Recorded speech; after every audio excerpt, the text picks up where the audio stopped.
उगी गईले चंदवा घुरु मी गईले रे आखिया रे नींदा सो कवन दुला फुलावा के रहो से जिया आरे नींदा सो कवन दुल्हा फुलावा के रहो से जिया हम कैसे सो सासी फूल के रहो से जिया रे बाबा साहब ओ से भीजे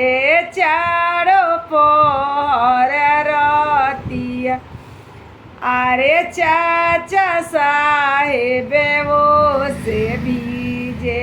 चारों पहर रतिया बाबा साहेब के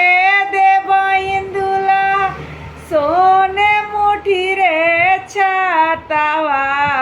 रे छातावा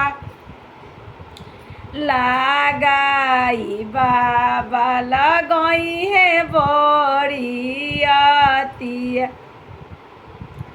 चाचा साहेब के देवइन सोने मुठी रे छातावा रे छातावा के ओते सजाई है बड़ियातिया उगी गईले चंदवा घुरु मी गईले रे आखिया आरे नींदा सो कवन दुल्हा फुलवा के रहो से जिया हम कैसे सो सरहज फूलवा के हो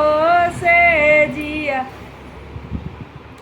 अरे भैया साहब ओ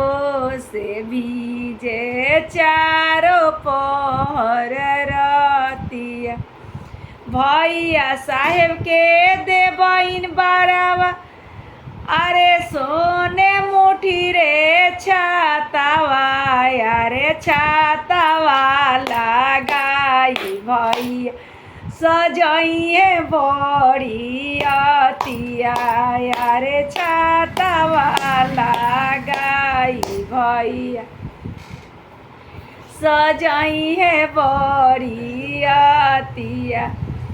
अरे जीजा साहेब वो से भीजे चारों पहर रतिया जीजा साहेब के देवइन बड़ावा धोबिया के रे गादा रे गादा चढ़ल जीजा लगई है बड़ियातिया रे गादा चढ़ल जीजा लगई है बड़ियातिया अरे कैसे में सो साली फूलावा के रहो से जिया रे फूफा साहेब वो से भीज चारों पहर रतिया फूफा साहेब के देवइन बड़ावा गौआ के रे बोकावा रे बोकावा चढ़ल फूफा लगई है बड़ी आतिया रे बोकावा चढ़ल फूफा सजई है बड़ियातिया जाना तनी रउआ लोग बियाह शादी के दिन में नु जब लाइक बेटा का बियाह होता तो देखी ना चाची सोचेली अरे माई बाप के तो गीत गवेबे करेला लेकिन चाची सोचेली हम हमर चाचा के कब नाम आवो कि हमरा सुने में अच्छा लगो भाभी सोचेली कि हमरा भैया के कब भसुर जी के नाम आओ कि भसुर जी के कहा कि भसुरा हो भैया हो कमना भैया भसुरुआ बन के जा। अच्छा दीदी सोचेली कि हमरा दूल्हा के लोग ना कहता लोग वो अलगे मुँह ताकत रहेली